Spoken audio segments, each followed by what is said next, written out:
ಮುಮ್ಮಡಿ ನಿರ್ವಾಣ ಮಹಾಸ್ವಾಮಿಗಳು. ಒಬ್ಬ ಶರಣ ಒಂದು ಮಾತನ್ನು ಹೇಳುತ್ತಾನೆ, ತನುವಿನಲ್ಲಿ ನಿರ್ಮೋಹ, ಪ್ರಾಣದಲ್ಲಿ ನಿರ್ಭಯ, ಮನದಲ್ಲಿ ನಿರಹಂಕಾರ, ಚಿತ್ತದಲ್ಲಿ ನಿರಾಪೇಕ್ಷೆ, ಭಾವದಲ್ಲಿ ದಿಗಂಬರ, ವಿಷಯದಲ್ಲಿ ಉದಾಸೀನ. ಈ ಎಲ್ಲ ಗುಣಗಳನ್ನು ಹೊಂದಿರುವವನನ್ನ ನಾವು ಸಂತ ಅಂತ ಕರೀತೇವೆ, ಸಾಧಕ ಅಂತ ಕರೀತೇವೆ, ಶರಣ ಅಂತ ಕರೀತಾರೆ. ಮುಮ್ಮಡಿ ಪರಮ ಪೂಜ್ಯ ನಿರ್ವಾಣ ಮಹಾಸ್ವಾಮಿಗಳು ಮಾತೃ ಹೃದಯದವರು. ಪರಮ ಇಷ್ಟಲಿಂಗ ಪೂಜೆಯಲ್ಲಿ ಬಹಳ ನಿಷ್ಠೆ ಉಳ್ಳಂಥವರು. ತ್ರಿವಿಧ ದಾಸೋಹವನ್ನ ಸಿದ್ಧಗಂಗಾ ಮಠದ ಶಿವಕುಮಾರ ಮಹಾಸ್ವಾಮಿಗಳವರ ದಿವ್ಯ ಮಾರ್ಗದರ್ಶನ, ಅವರ ಅಂತರಂಗದ ಒಂದು ಭಾಗವಾಗಿ ಇರುವಂಥವರು ಪರಮ ಪೂಜ್ಯರಾದ ಮುಮ್ಮಡಿ ನಿರ್ವಾಣ ಮಹಾಸ್ವಾಮಿಗಳವರು. ಅವರಿಗೆ ನಾವು ಇವತ್ತು ಪ್ರಶಸ್ತಿಯನ್ನು ಕೊಡ್ತಾ ಇದ್ದೇವೆ. ಈ ಪ್ರಶಸ್ತಿ ಒಬ್ಬ ಸಂತರಿಗೆ ಸಲ್ಲುತ್ತಾ ಇರುವಂಥದ್ದು ಪ್ರಥಮ ಪ್ರಶಸ್ತಿ. ನಮ್ಮ ಪರಮ ಪೂಜ್ಯ ಪವಾಡ ಸಿದ್ಧಲಿಂಗ ಮಹಾಸ್ವಾಮಿಗಳು ನೆಲಮಂಗಲದವರು ಏನೆಲ್ಲ ಕಾರ್ಯಕ್ರಮಗಳನ್ನ ಮಾಡ್ತಾನೆ ಇರ್ತಾರೆ. ಅವರು ಈ ಒಂದು ಅಮೂರ್ತವಾದಂಥ ಕಲ್ಪನೆಗೆ ಮೂರ್ತ ರೂಪವನ್ನು ಕೊಟ್ಟಿದ್ದಾರೆ. ಪ್ರಥಮ ಪ್ರಶಸ್ತಿಯನ್ನ ಅತ್ಯಂತ ಶ್ರೇಷ್ಠ ಧಾರ್ಮಿಕ ಸಂತರಿಗೆ ಕೊಟ್ಟಿದ್ದಾರೆ.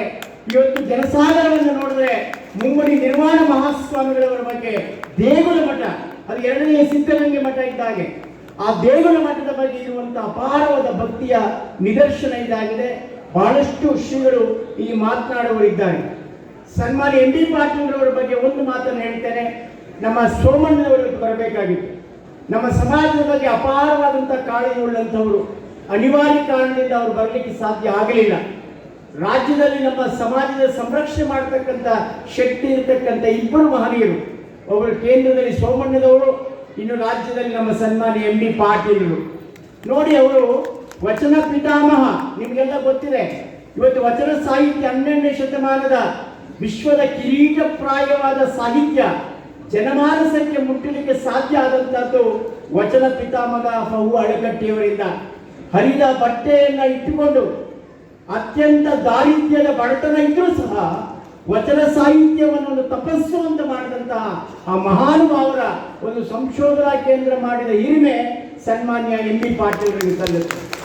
ಆ ಸಂಶೋಧನಾ ಕೇಂದ್ರದಿಂದ ಹಲವಾರು ನಮ್ಮ ಕಣ್ಮರೆಯಾಗಿದ್ದಂಥ ವಚನಗಳ ಶೋಧನೆಯನ್ನು ಮಾಡಿ, ಸಂಶೋಧನೆಯನ್ನು ಮಾಡಿ, ವಚನ ಸಾಹಿತ್ಯದ ಸಂಖ್ಯೆ ಮತ್ತು ಗುಣಮಟ್ಟವನ್ನು ವೃದ್ಧಿ ಮಾಡುವಲ್ಲಿ ಅಪಾರವಾದ ಆಸಕ್ತಿಯನ್ನು ವಹಿಸ್ತಾ ಇದ್ದಾನೆ. ಒಬ್ಬ ರಾಜಕಾರಣಿಗೆ ಸಾಹಿತ್ಯದ ಬಗ್ಗೆ ಪ್ರೇಮ, ಧರ್ಮದ ಬಗ್ಗೆ ಅಭಿಮಾನ ಮತ್ತು ಭಕ್ತಿ ಇದ್ದರೆ ಆಗ ಒಬ್ಬ ಸಮರ್ಥ ನಾಯಕನಾಗಿ ರೂಪುಗೊಳ್ಳಬಲ್ಲ. ನಮಗೆಲ್ಲ ಹೆಮ್ಮೆಯಿಂದ ಹೇಳ್ತೇನೆ, ಸನ್ಮಾನ್ಯ ಎಂ ಬಿ ಪಾಟೀಲ್ರವರು ನಮ್ಮ ಸಮಾಜದ ಯಾವುದೇ ಸಮಾರಂಭ ಆದರೆ ಬರ್ತಾರೆ ಮತ್ತು ಅಲ್ಲಿ ಬಹಳ ಮೌಲಿಕ ಮಾತುಗಳನ್ನು ಆಡ್ತಾರೆ. ಅವರು ಇವತ್ತು ಬಂದು ಈ ಕಾರ್ಯಕ್ರಮವನ್ನು ಉದ್ಘಾಟಿಸಿರ್ತಕ್ಕಂಥದ್ದು ಬಹಳ ಸಂಯೋಜಿತ ಅಂತ ಹೇಳ್ತಾ ಒಂದು ಸಣ್ಣ ಉದಾಹರಣೆಯಲ್ಲಿ ಇಚ್ಛೆ ಪಡ್ತೇನೆ. ನಾವು ಅಖಿಲ ಭಾರತ ಶರಣ ಸಾಹಿತ್ಯ ಪರಿಷತ್ತಿನ ಗೌರವಾಧ್ಯಕ್ಷರು ನಮ್ಮ ಪೂಜ್ಯ ಸುತ್ತೂರು ಶ್ರೀಗಳು ಮತ್ತು ಡಂಬಳದ ತೋಟದಾರಿ ಮಠದ ಸಿದ್ದರಾಮ ಮಹಾಸ್ವಾಮಿಗಳು ಅವರೀವರ ಮಾರ್ಗದರ್ಶನದಲ್ಲಿ ನಾವು ಚಿತ್ರದುರ್ಗದಲ್ಲಿ ಇದೇ 18-19ರಂದು ಅಖಿಲ ಭಾರತ ಶರಣ ಸಾಹಿತ್ಯ ಸಮ್ಮೇಳನ ಮಾಡ್ತಾ ಇದ್ದೇವೆ. ನಾನು ಕಿವಿಯಲ್ಲಿ ಸನ್ಮಾನ್ಯ ಪಾಟೀಲರನ್ನು ನಿವೇದಿಸಿಕೊಂಡೆ, ಸರ್ ನಮಗೆ ಸರ್ಕಾರದಿಂದ ಏನಾದರೂ ಕೊಡಬೇಕು ಅಂತ. ನಿಜ, ಆದರೆ ನಮ್ಮ ಸ್ವಾಮೀಜಿಯವರು ಹೇಳಿದರು ಪ್ರಾಸ್ತಾವಿಕ ಮಾತಿನಲ್ಲಿ, ನಾವು ಬೇಡಿದ್ರೆ ಯಾರನ್ನು ಬೇಡಬೇಕು ಅಂತ. ಅದನ್ನು ಶರಣರು ಹೇಳ್ತಾರೆ, ಬೇಡಿದರೆ ಯಾರನ್ನು ಬೇಡಬೇಕು ಅಂದರೆ ಬೇಡಿದರೆ ಶಿವನನ್ನು ಬೇಡಬೇಕು. ಹಾಡಿದರೆ ಎನ್ನು ಒಡೆಯನ ಹಾಡುವೆ, ಬೇಡಿದರೆ ಎನ್ನು ಒಡೆಯನ ಬೇಡುವೆ, ಎನ್ನ ಒಡೆಯಂಗೆ ಎನ್ನ ಒಡಲ ತೋರಿ ಬಡತನವ ಭಿನ್ನಯಿಸುವೆ, ಒಡೆಯ ಮಹಾದಾನಿ ಕೂಡದ ಸಂಗಮ ದೇವಂಗೆ ಸೆರಗೊಡ್ಡಿ ಬೇಡುವೆ ಅಂತ ಹೇಳಿ ಒಂದು ವಚನ ಇದೆ.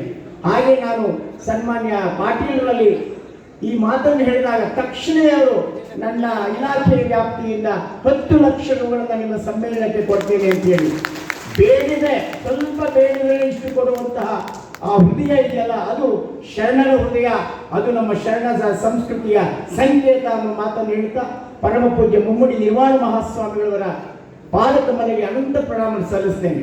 ಅನಾರೋಗ್ಯ ಇದ್ದರೂ ಅವರ ಮುಖದಲ್ಲಿ ಎಂತಹ ಚೈತನ್ಯ ಕಳೆ ಇದೆ. ಒಬ್ಬ ಮಹಾ ತಪಸ್ವಿಗೆ ಸಾಧ್ಯ ಅದು.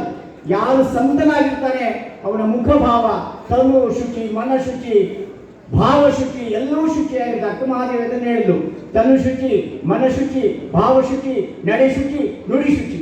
ಈ ಪಂಚತೀರ್ಥಗಳು ಆ ಎಲ್ಲ ಶುಚಿಯ ಆ ಒಂದು ಸಂಕೇತವಾಗಿರುವಂತಹ ಮುಮ್ಮಡಿ ನಿರ್ವಾಣ ಮಹಾಸ್ವಾಮಿಗಳ ಪಾದಕಗಳಿಗೆ ಅನಂತ ಪ್ರಣಾಮಗಳು ಸಲ್ಲಿಸಿ ನಮ್ಮ ಪವಾಡದ ಮಠದ ಪರಮ ಪೂಜ್ಯ ನೆಲಮಂಗಲದ ಸಿದ್ಧಲಿಂಗ ಮಹಾಸ್ವಾಮಿಗಳು ಬಹಳ ಇಂತಹ ಅನೇಕ ಪವಾಡಗಳನ್ನು ಮಾಡ್ತಾ ಬಂದಿದ್ದಾನೆ, ಅನೇಕ ಕಾರ್ಯಕ್ರಮಗಳನ್ನು ಮಾಡ್ತಾರೆ. ಇಂತಹ ಒಂದು ಬೃಹತ್ ಕಾರ್ಯಕ್ರಮವನ್ನು ಮಾಡಿ ಬೇರೆ ಮಠಾಧೀಶರಿಗೂ ಒಂದು ಮಾದರಿಯಾಗಿದ್ದಾರೆ ಅಂತ ಅವರನ್ನು ಪ್ರಶಂಸಿಸಿ, ನನ್ನ ಗೆಳೆಯ ಪಾಲನೇತ್ರ ಬಹಳಷ್ಟು ಕಷ್ಟಪಟ್ಟಿದ್ದಾನೆ ಈ ಸಮಾರಂಭದ ಸಂಘಟನೆಯಲ್ಲಿ, ಆತನಿಗೂ ನಾನು ವಂದಿಸಿ ನಿಮ್ಮೆಲ್ಲರನ್ನು ಅಭಿನಂದಿಸಿ ನನ್ನ ಮಾತುಗಳಿಗೆ ವಿರಾಮ ಕೊಡ್ತೇನೆ. ನಮಸ್ಕಾರ.